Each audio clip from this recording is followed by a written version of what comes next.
friends, and welcome to My Chemical Fancast. I'm Kat. And I'm Haley. And this is a podcast dedicated to all things My Chemical Romance. Wow, it's been a while since we've been here talking to you. Hello. Hi. I hope you've survived what a tumultuous month we have had. It's been a month? I don't know. It's been a while. A lot of things have happened in the world. A lot of things have happened in our personal lives. I don't know about Haley, but my personal life was literally on fire. So I had to take a break to not try and put out the fire because the fire is still raging, but at least escape the fire. Yeah, the fire is still growing. Growing, yes. But I had to just at least get out of the field where the fire was taking place. Yeah, the fire, the wind is still catching the fire and it is still creeping towards us, but we're at least a little bit ahead of it now. We're outrunning it. Yeah, that's right, we're trying. We are currently outrunning the fire, but we have no predictions about the future. So that's where we've been, that long metaphor about the nightmare that is our personal lives. But anyway, I hope you've done well. I think we just wanted to talk about, first of all, we have a lot of news that we missed out on, which is shocking considering the fact that everything is canceled and closed and whatever. You wouldn't think there would be news, but yet there is. So should we start out with that, Haley? Yeah, we need some good stuff. Well, okay, I don't have a lot of good stuff because the U.S. tour, the biggest news I think is that the U.S. tour is postponed till next year. So, which we all expected. But it's been officially announced where all the dates are moving to next year. Mm-hmm. The one good thing about that is that Riot Fest released their lineup at the same time. Oh, it's going to be so killer. It's so good. It's so good. It's also going to be great because every single band on that list, and it's just the first wave lineup, is totally fire. It's going to be terrible because it means the park is going to be packed every single day.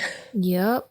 I have no doubt that this festival is going to sell out because that's crazy. It's a crazy lineup. Absolutely.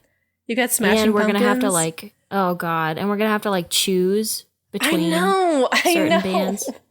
That's going to be a nightmare because who do you think is going to play the same day? I hope they do Run the Jewels. I love Run the Jewels. But, I think that matching them with MCR would be good because then you don't have to, have the fight between going to MCR, going to Smashing Pumpkins, or going to MCR and going to Pixies. Can you imagine? Also, we're going to see the Pixies. Smashing Pumpkins. Oh, my God. Oh, my God. Oh, my God. I'm so glad I already saw Run the Jewels at Riot Fest, so I don't have to worry about missing them. But, holy fuck. Everything is good. Also, everyone we know is going to be there. Everyone!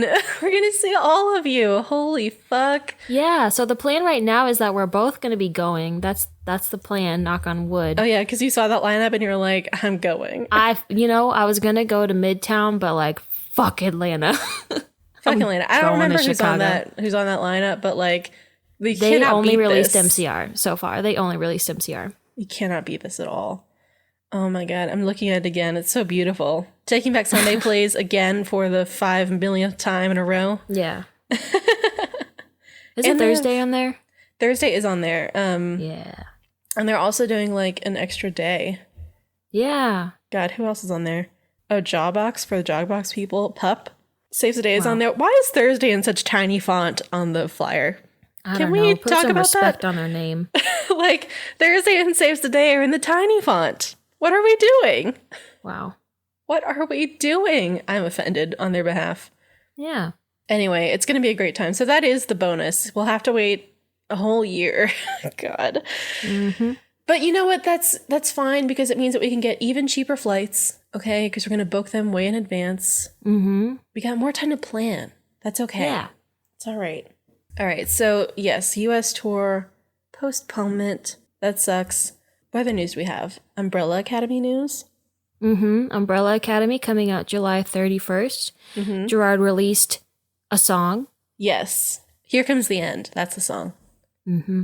Yes. And it's very 60s. It's got a lot of 60s vibes, which matches the theme, obviously, of the show. Yeah. So that's fun. I always like to get a new song.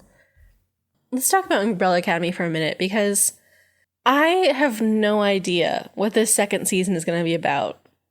Right? Like, obviously they're doing Dallas kind of because they're going back to like the 60s and it looks like the Kennedy assassination is involved still.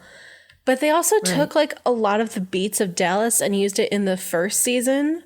Yeah, they used a lot of that already, so I have no idea. And it doesn't look like a lot of Hotel Oblivion stuff is going to happen because that's totally different. So I don't know what the fuck they're including in the second season.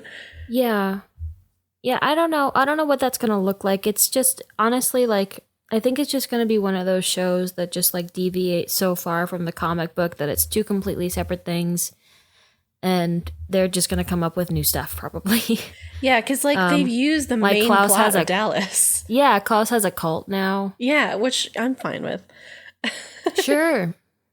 They also, what I am very happy to see, because we thought that this wouldn't happen because they have, oh my God, I'm forgetting all Umbrella Academy stuff, but they had, you know, the time people were sort of replaced by the handler.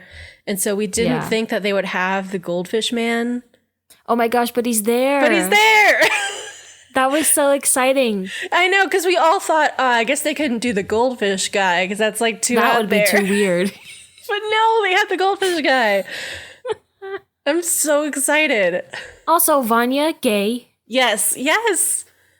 We needed that. We needed that desperately because like, Ellen Page looked so Ellen uncomfortable playing straight in the first It just doesn't work anymore. It didn't work at all. It wasn't even close to working.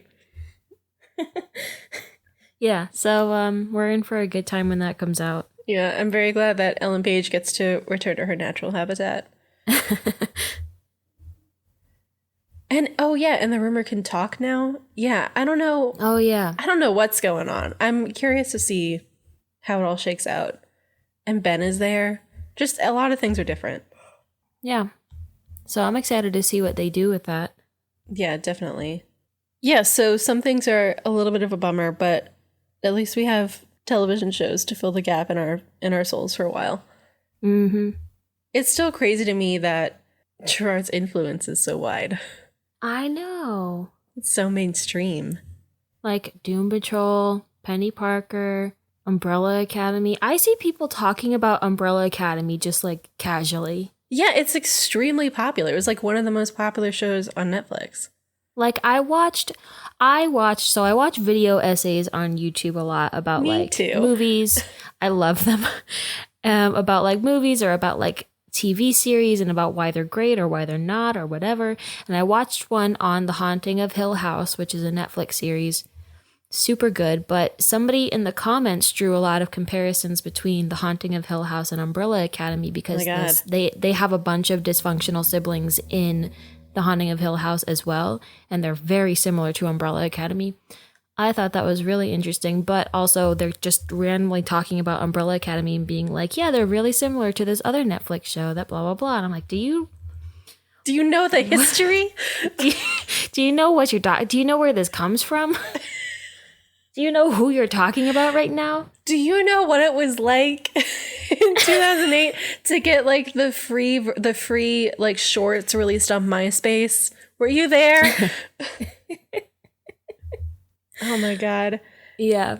Yeah, it's super like, and like, did you watch Gerard doodle Space Boy on the murder scene? Did you watch him call him the Darwinist or something? Yes. Dr. Darwin. Yeah, it's super strange and bizarre and like maybe a good lead into our topic for the day. Yeah.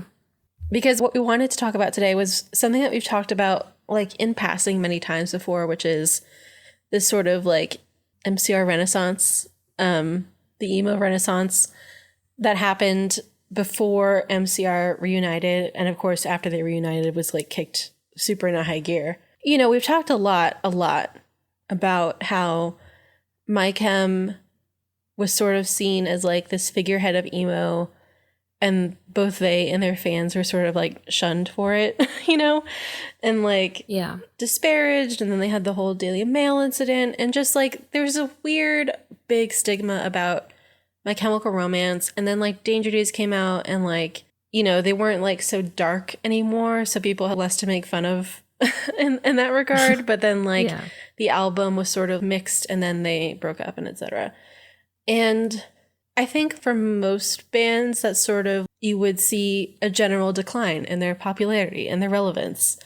Mm-hmm. But for My Chemical Romance, they were sort of like a sleeper cell, right? They sort of like, the Black Parade came out and they changed everyone who liked it. And then Danger Days came out and they sort of lost some fans who were on the periphery, and it wasn't as interesting for the mainstream media. And then they broke up, and then like seemingly no one talked about them for a while. Mm-hmm. But then when they did the MCRX flag drop and sent everyone into a frenzy. Yeah. And everyone thought it would be a reunion, then it wasn't a reunion. And it suddenly spawned like a bunch of think pieces. And it was like all of the hidden fans of My Chemical Romance suddenly burst out like cicadas. Like truly, like, you know, as cicadas of like that many year sleeping period before they wake up again. Yep. It was just like that. Yeah, that makes sense. I think once the flag dropped in 2016, people were like, oh shit, yeah, you remember that band? Oh man, I really liked them, to come to think of it. Or like they would like listen back on something because they heard, I don't know, some buzz about it. And they're like, oh, this actually slaps.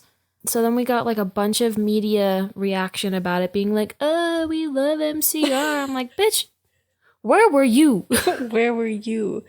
I think it's like, it's not even that people, like, I think that's true for part of it. I think part of it was like people were reminded of My Chem. They re-listened and they were like, actually, they slap. But I think also it was like, and this is true for me as well, where like, obviously I've been a fan of My Chem for like most of my life. Mm-hmm. But that part of me had not really like surfaced very much until 2016. And so I think it is people like looking back on the music of their teen years and thinking like, oh, that's actually better than I remember it. And then I think it's also people who were fundamentally My Chem fans realizing like how off track they had been sent. That sounds weird, but like, at least for me, I realized in 2016, it's not just that band was actually good, because it's not like I ever thought they weren't good, but it's that I realized this band isn't just good. This band was like a huge part of my life. Why aren't they still a huge part of my life? This is more than just a good band that makes good music, you know? Mm-hmm. Yeah, absolutely. And I think that I wanted to talk about a couple of the articles that came out, and the one that I think is the most interesting, and also is not just confined to this one article, because the same author did a few other things as well. But the article, at least, is by Hanif Willis Abdurraqib, and it's on MTV.com, called Life and Death, My Chemical Romance and 10 Years of the Black Parade, obviously done, you know, with the Living with Ghosts release. But he was also on an NPR piece, which I also remember reading in 2016, this NPR piece on being Black and into emo when you're a teenager. And then he also did, I think, another podcast where he talked about the Black Parade as well. And Hanif Abdurraqib is like also, he's a poet and he's kind of like incredible at what he does. He has several books out. He has one, maybe his latest one is on A Tribe Called Quest, and it's pretty excellent. But yeah, this article is fantastic. It's about the Black Parade as like a good grief album. I think what people realized, and what I like about this article, is that My Chemical Romance obviously were sort of genre defining, in that they were like this emo band, and they sort of like set the tone for like kids who wore a lot of black. But I think that what happened in like 2016 and the years after is that people really delve into what the art was behind all this stuff. And so this was an album where I really feel like it's a re-envisioning of the Black Parade. And it's one of the first ones that I remember reading where it actually like talks about the meaning behind the album, and then how the way that the album is put together is significant as far as the concept, in a way that people didn't really talk about before.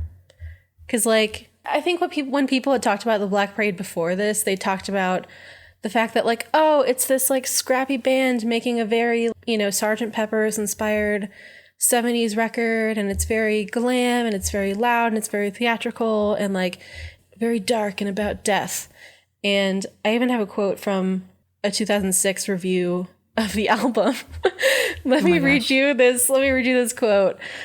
It's from NPR, and the author says, "The chief flaw in My Chemical Romance's method are their verbal cliches. So much talk of death, isolation, pain, blood, betrayal, lies, infection, even cancer.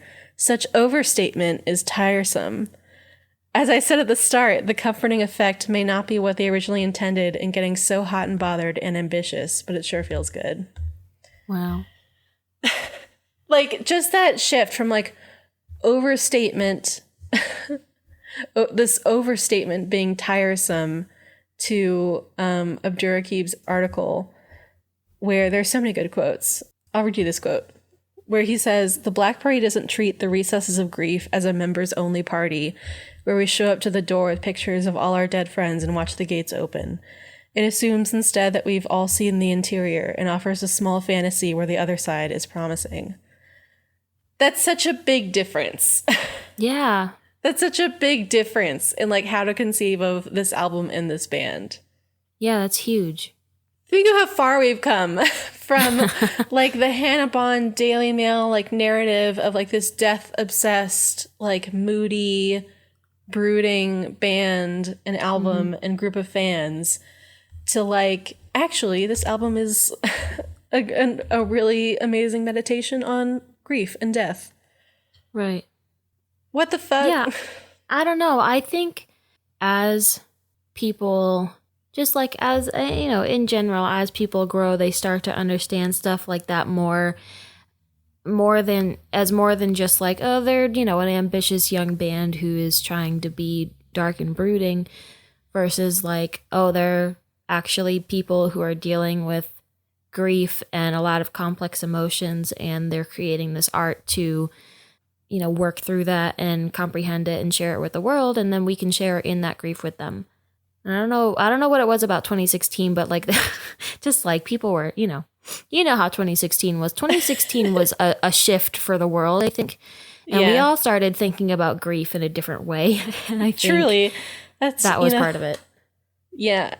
You're not wrong. Like, I think maybe that's significant, that like, I just feel, I don't know, part of me is like so bitter about the mid 2000s, and like part of me wishes that I could go back and interrogate all these people and be like, what the fuck were you thinking when you acted like this?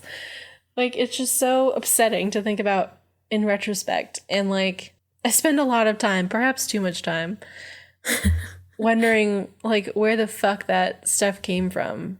Yeah. And like, I don't know. I mean, where does any shift in culture come from? Who can say? But it's just like this weird complacency, Mm-hmm. This like very bizarre complacency. And maybe that is part of why the narrative about MCR and this kind of music shifts in 2016, because we realized, oh, fuck, we cannot be complacent anymore, or like the world will literally end. Yeah. Maybe that's part of it. It might be. And then even though we had that realization, it didn't really work out. But it takes time, Yeah. World shifts and culture shifts don't happen in 3 years. They don't happen in 4 years. That's true.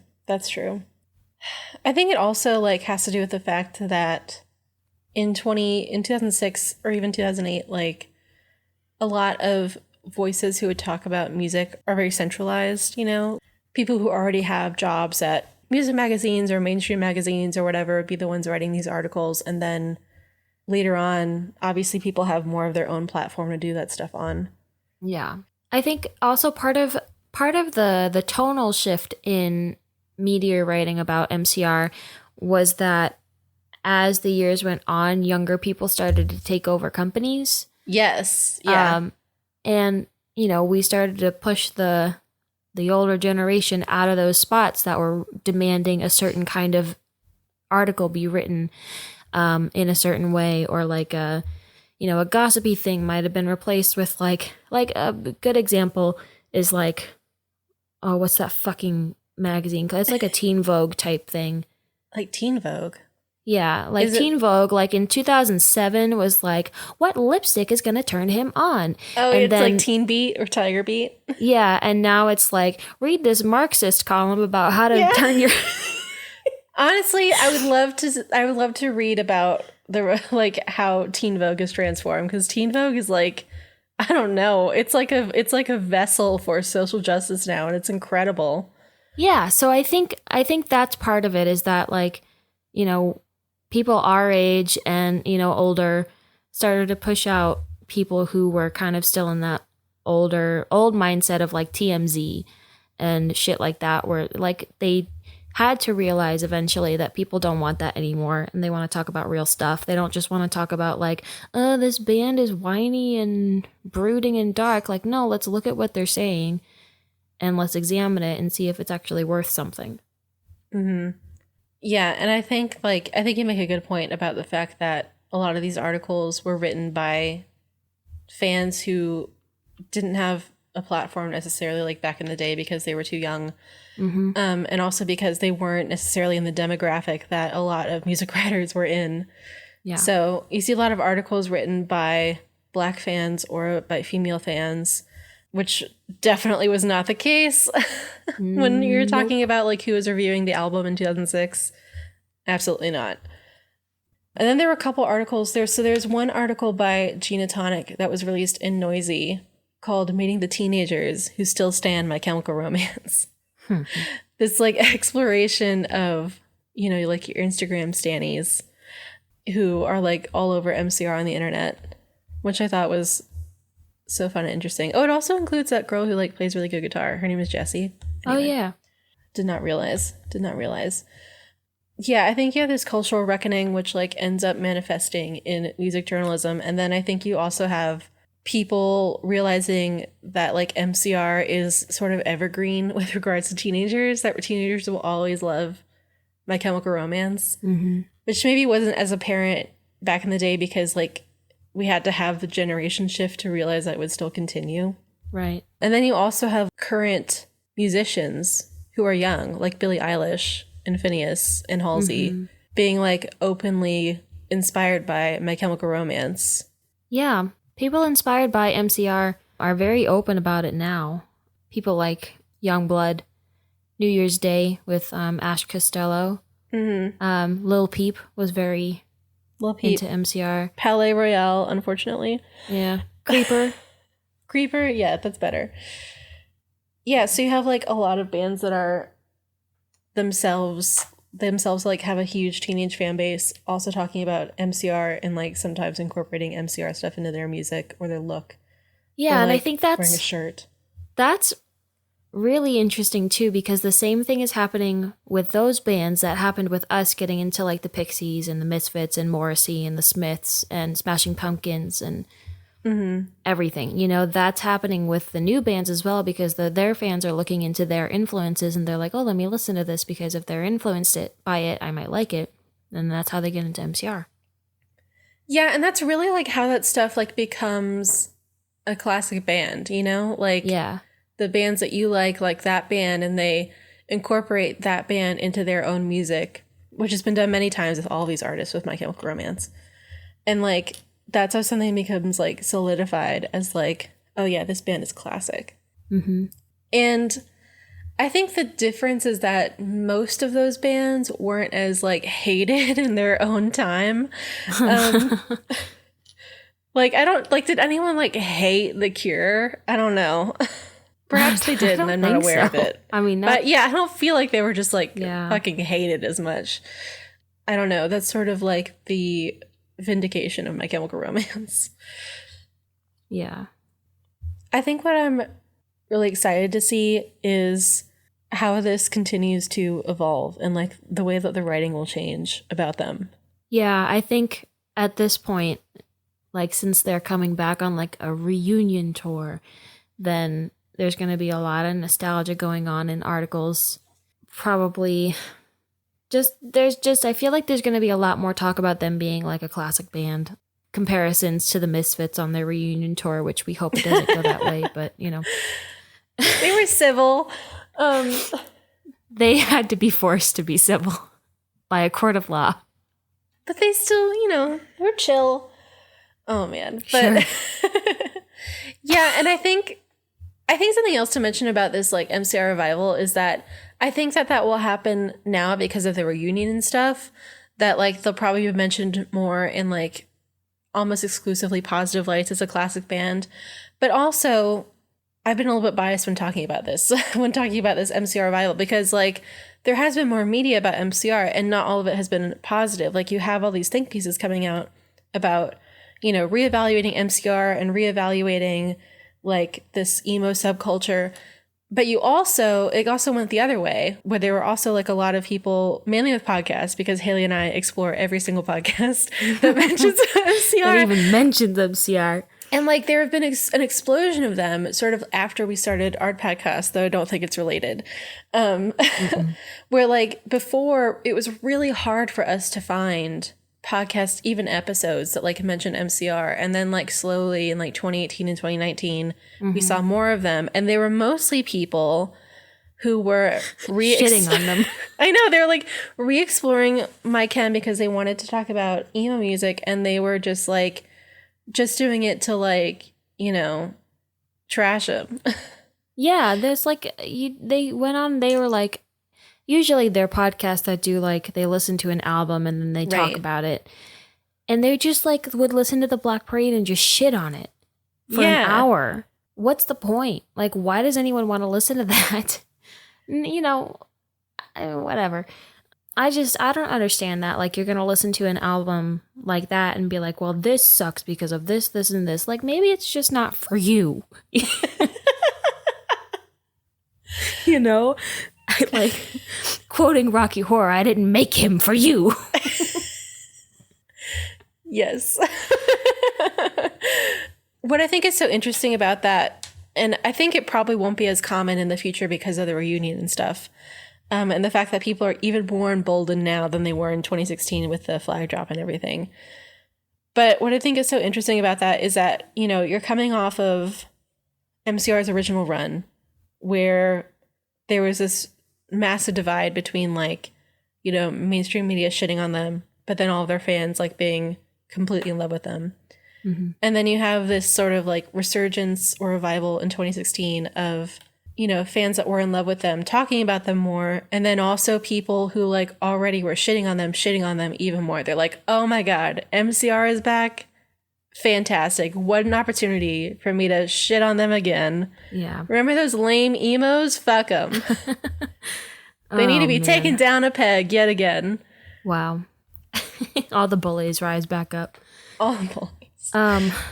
And what is also going to be really interesting is that MCR aren't doing press.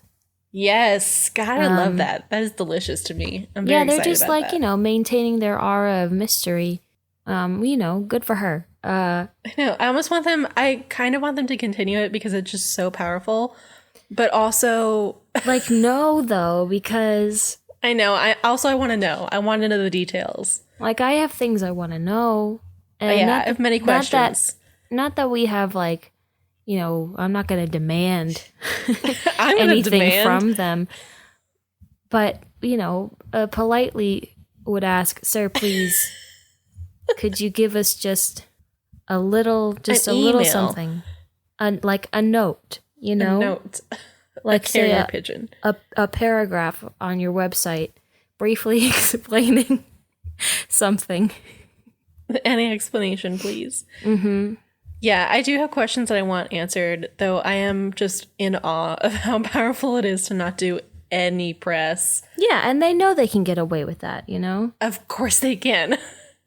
They didn't need to tell anyone about the reunion. They were just like, yep, we are dropping reuniting. it like Beyonce. And everyone was like, I will buy every ticket. Yeah. Within 3 seconds, literally. That's true. But what is also baffling to me about them knowing that they don't need to like really promote anything is that they also didn't understand what the reaction would be. They claim rather that they didn't know that the reaction would be so strong. I don't understand. So weird. I don't understand either. Like it don't make sense, love. It just don't make sense. If that's true, which it seemed to be true at the time, that they didn't anticipate then I'm like, where have you around? Been? Were you like around? Where have you been? In like the late 2000s? I mean, the only explanation I have for that is that these people are not very online. And then also, like, sure. I just think they're very traumatized by, like, 2007 to, like, 2011. I just think they, like, became very disillusioned about their band and, like, all the Daily Mail shit and all of the, like, the weird stigma and hate, and, like, that's the only explanation I have for why they couldn't have anticipated, because it doesn't make any sense any other way. Like, yeah, because every other sign points to, like, we out here waiting. But I hope in the future that they do just one interview, like fucking go all out, do Rolling Stones or something, like do the biggest thing possible, or do our show, either one. Do our show. That would be so money. Yeah. That would be so funky fresh. That would be probably the best thing that they've done in their career. Truly. Like, imagine. That'd be amazing. Better than the Black Parade. Come on our podcast and do the best interview of your life. I'm glad we get to witness the evolution of My Chemical Romance in public consciousness, is all I'm saying. Mm-hmm. And I hope that it continues along the trends of people setting the conversation who were big fans and were not represented by the people who were, like, talking about My Chem and their first run. Because those people should just forfeit their right to talk about My Chem ever again. I'm not interested in your story about how you used to shit on My Chem and then you realized they were great. I'm just not interested. That's not compelling to me. No, I don't want to hear your redemption arc. Great. Good for you. I'm glad you still get a platform to talk about this. Yeah. Anyway. Yeah, so that's that. That is that. It's also, like, weird that we ended up in the middle of this. Mm-hmm. This weird sweet spot of time when people were talking about My Chem more, and then things started happening in the My Chem camp more, and, like, I just feel like something happened in the universe. Yeah, like, there was just sure like a ripple, which perhaps was the flag drop, but I don't know. It's very odd. It is sort of like, do we end up in a parallel timeline? I don't know. It's I don't know. A lot of stuff had to happen for this podcast to be made. It did. When I think about it too hard, my brain explodes. Yeah, it's kind of like it's serendipitous. It's pretty wild. So I don't know. I don't know. And then to have, like, ended up in the reunion mess. Right, exactly. Like, at the time that it happened. I cannot think about it too hard. It's so difficult to conceive of. Anyway, if you're listening to this podcast, thanks for sticking around for our shenanigans for this long. You super were not obligated to, and yet here we all are. I think we've had a good time. We have had a good time. And we're trying to wrap this podcast up as elegantly as possible. Because, especially given that nothing is happening until 2021, our time is running out. We might just have to take a very, very long break. Yeah. A very long break. I mean, we'll always return whenever, like, shit happens, but when stuff goes down, we'll be here like Batman. Like cicadas. Like cicadas. Well, I hope it's not every 17 years, but that's true. All right. Anyway. Yeah. You want to read a fanecdote? Yes. Let's go for some fanecdotes. Haley, what's your fanecdote? My fanecdote is from Tara, who is Midwife Witch on Twitter. And Tara says, "Hi, Kat and Haley. My name is Tara, and I've just recently started listening to and loving your podcast. Like everyone else, I really enjoy hearing your analysis of various albums and your interviews with people like Cassie Witt. I also really enjoy listening to the fanecdotes in each episode. They help me feel a little more connected to this wild and wonderful fandom that I've been a part of. In that spirit, I thought I'd send in my fanecdote. Maybe it will make another fan feel less alone. So obviously, most of MCR's fans are young. I most definitely am not. I am 50 years old. And I'm not somebody who happened to be a part of the scene when My Chem first started performing and then hung on, far from it.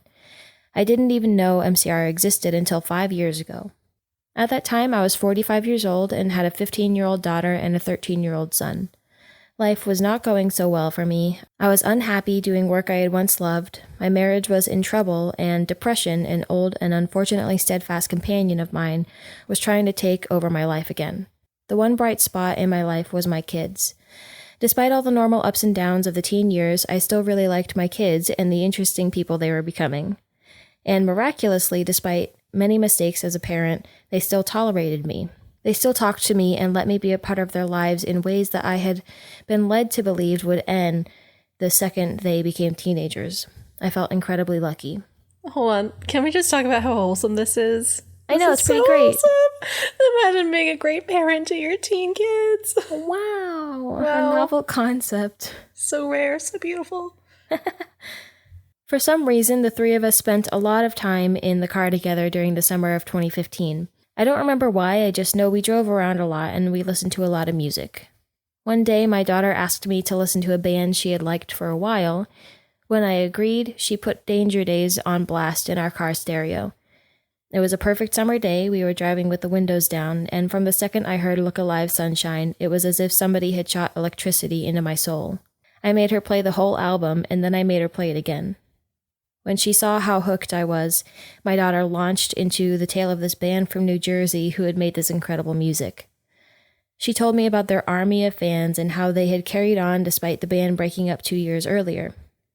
She said, "If you like this, wait until you hear the Black Parade." No, I didn't start off as a Bullet stan, so sue me. In no time, I went down the My Chem rabbit hole. I haunted fan sites, got an MCR-inspired tattoo, and when Frank started touring, went to shows so I could support the guys in their individual endeavors. As I got more and more into MCR, my love for the band and their music became a bridge that kept me connected to my kids when we might otherwise have drifted apart. Knowing how much Frank's shows meant to me, I encouraged and supported them when they wanted to go see bands perform live. Seeing the way that I responded to My Chem's music, my kids introduced me to other bands. Our shared love for the music became a glue that held us together, even as the kids moved on to other bands and I stayed irretrievably smitten with MCR. When I think about why I care so much about MCR, many things come to mind. As so many other fans have said, they gave me hope at a time when I struggled just to get out of bed every day. They helped me connect with a crazy, passionate side of myself that I was afraid of when I was young and trying desperately to be a good, people-pleasing kid. But most importantly, they gave me a connection with my own kids and to other young people like them that middle age and unhappiness might otherwise have deprived me of. Like most fans who found MCR post-breakup, I never thought I would get to see them live. So when I found myself in the Shrine last month, this was written in January, with my daughter at my side and the numbers 197 and 198 on our respective hands, I can't even tell you how excited and grateful and freaked the fuck out I felt. It was amazing. I cried, I screamed, I sang, and through it all, I just felt so damn lucky to have found this amazing band. Thank you, Haley and Kat, for keeping the fandom alive and for teaching latecomers like me even more about My Chemical Romance. I can't wait to hear more from you. Best wishes, Tara. That was so nice. It's so wholesome. We love to see it. That was pretty great. That's incredible. Wow. Thank you for sending your fanecdote. I love that one. Mm-hmm. My fanecdote is from Hannah Stewart. Hannah says, "Hey guys, first off I want to say that I love the podcast so much. I love binging it and it has increased my already intense habit of info dumping about My Chemical Romance to all my friends. I have a couple fanecdotes that are a little random, but I feel like they really encapsulate my entire experience with this band. The year I first heard them was 2011. I was 11 years old. My best friend Lilith and I were listening to Pandora on our iPod Touch while we were doing pre-algebra homework. A song came on proclaiming that teenagers scared the living shit out of me. Lilith and I laughed because as mousy little 6th grade nerds, nothing was scarier to us than a pack of teenagers. That wasn't actually the day I really became an MCR fan, though Lilith did start listening to them on and off after that.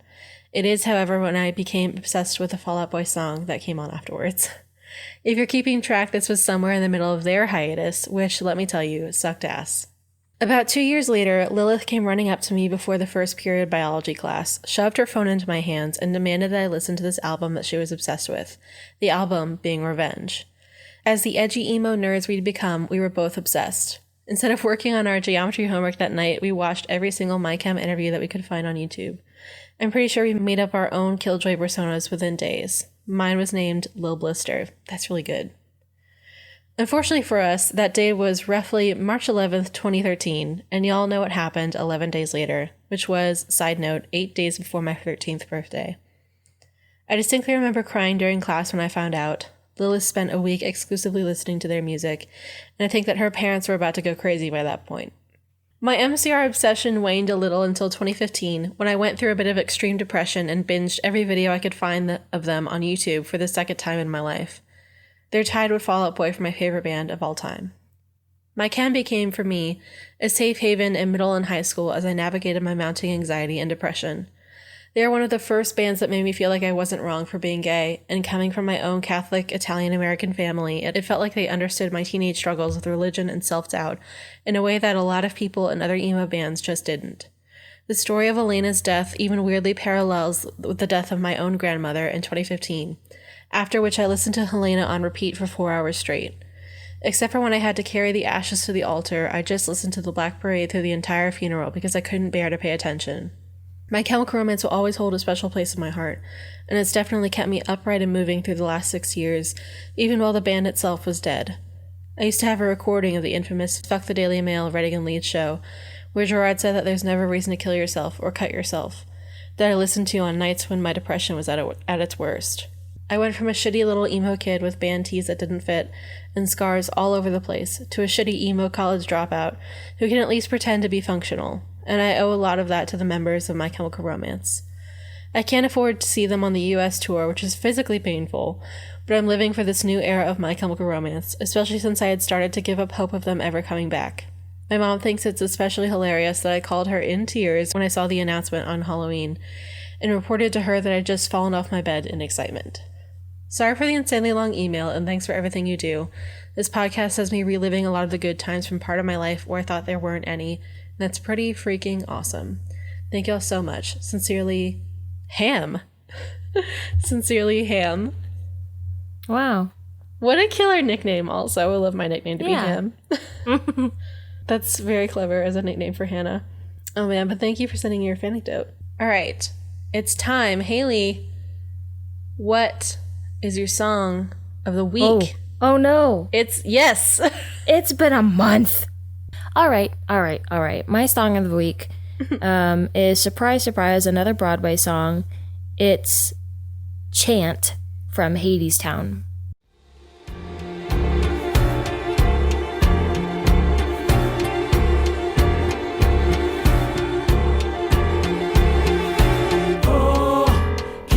Keep your head low.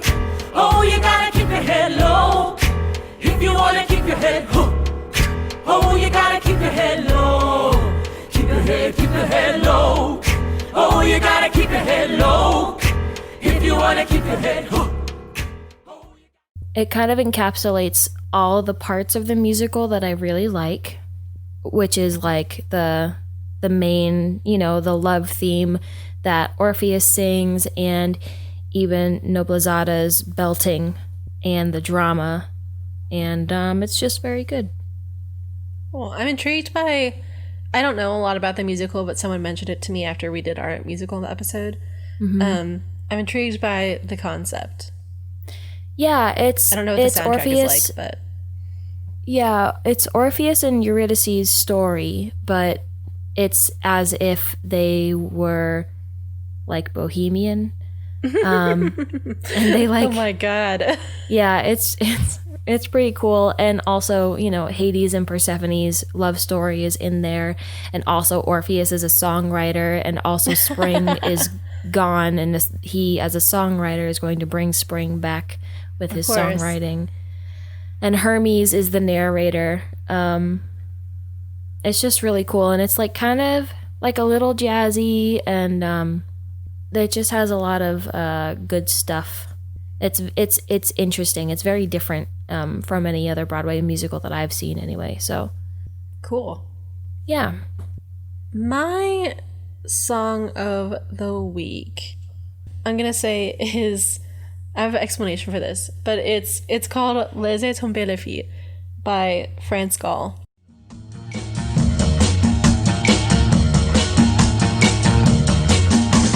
Laisse tomber les filles, un jour c'est toi qu'on laissera. Laisse tomber les filles, un jour c'est toi qui pleureras. Oui, j'ai pleuré, mais ce jour-là, non, je ne pleurerai pas, non, je ne pleurerai pas. Je dirai c'est bien fait pour toi. And it is the original version of the song that is in But I'm a Cheerleader, that's like called Chick Habit or Hang Up the Chick Habit. You know that song? I don't think so. You would if you heard it. I think it's in the credits for that movie. But I didn't know that. I didn't know that song was a cover. And so I only recently discovered this original French version, and I really enjoy it. So I've been listening to it because that movie, I watched that movie when I don't remember how old I was when I saw But I'm a Cheerleader. I was definitely like a young teenager though. And what an awakening. Oh, I bet. What a I was like, interesting. I hope that teenagers of the world are still watching John Waters movies too early. I hope so too. Because I feel like they're very important for your development. Oh my gosh, but that is my song of the week. All right, what do we do next? I think we do Patreon stuff next. Sure. Oh my gosh, we have a Patreon. You can find it at patreon.com/chemicalfancast. And if you pledge $2 more a month, you will get your name on a very long list that I will read every single episode for as many episodes as we have left, which is not a lot. And I will butcher it, and you'll pretend that it's a good time. So get ready. This is a big thank you. Oh boy. This is a big thank you to Tim Malpass, Vienna Langton, Gabby Dauber, The Boy Phantom, my mom, Tarla Mantia, Jared McGregor, Katie Kelly, Melissa Contreras, Phil Grant, Amber Johnson, Caitlin Carnes, Anne-Louise Mullen, Dominique Ray, Liz Roswell, Bertha Villa, Jen Schillingberg, Vanessa Zermeno, Brianna Tong, Cassie Witt, Patricia Ignacio, Darcy Sheltman, Ella Bird, Jasmine Brett, Rihanna Grapp, Haley's sister, Casey Gerhart, Jacob Grimm, Alex Hausman, Iris Wendens, Jessica Labrizzi, Montana Miller, Sarah Joe, The Millennial Freelancer, Bonnie, Katie Tingy, Keel Haley, Fifi Marr, Megan, Emily Ronquillo, Brooke Tara, Keeney Noriega, Samir Biggers, Charlie Needles, Kathleen Harlow, Kristen Knight, Lisa Ridnor, Christine Giersvik, Kirsten McNelly, Joanna Van Tyne, Robin, Alina Guerre, Kathleen D, Clarissa Thomas, Olivia Elliott, Jess Acton, Ray, Sam Newkirch, Jessica Taylor, Phantoms Forever, Tara Smith, who we just sort of panicked it from, Gigi, Jennifer Tashina, Allison Morris, Lucy Tima, Becky Hyde, Olivia Hamilton, Karen Islas, FT Wills, Layla Maddie, Sally from Melbourne, Evan Gorey, Sylvia, Michaela Zikmandova, Sage Ferris, Nicholas Reed, Emma Wilson, Kelly Vincent, Stephanie Diaz, Fjolnir Thor Andersson, Christina Sinkovic, Lena Mueller, The Self-Worth Habit YouTube channel, Amelia Remus, Siobhan Sweeney, Butterscotch Collins, Kiora Engelman, Sophie Clemmy, Jay, Joe Scullery, Shaw Backhouse, Francis, Misery Unplugged, Heidi McGregor, My Emo Religion, Isabella Calvo, and Danny Boy Skater Boy. Thank you all so much for supporting our podcast. We really appreciate it. Haley, if people want to talk to us, where can they find us? They can find us on the socials, Twitter and Instagram at Chemical Fancast, Facebook, My Chemical Fancast, and send us some words and things at mychemicalfancast@gmail.com. That's right. Oh my gosh. Again, thank you all for joining us after our very long absence. We really appreciate it, and we are winding down, but we hope until then to give you the content that you deserve. Yeah, remember what happened last time we were winding down, so anything could change. Maybe us winding down is like a spell, and it causes something to happen in the My Chem camp. Hell yeah. So maybe you should take this as a sign that we're like getting an album. Don't now. Too big? Too much? Too Don't big of a get promise? people. All right. Too soon. Sorry. Take it back. But anyway, we do really appreciate it because it's just, it's nice. Okay, it's nice to have friends. It's nice to have friends, especially when our lives are on fire. We hope your lives are less on fire. Yeah. Be safe. Be good. Drink water. Fuck the police. Hell yeah. fuck the police, punch your local Nazi, Mm-hmm. and we'll see you guys later. Bye. Bye.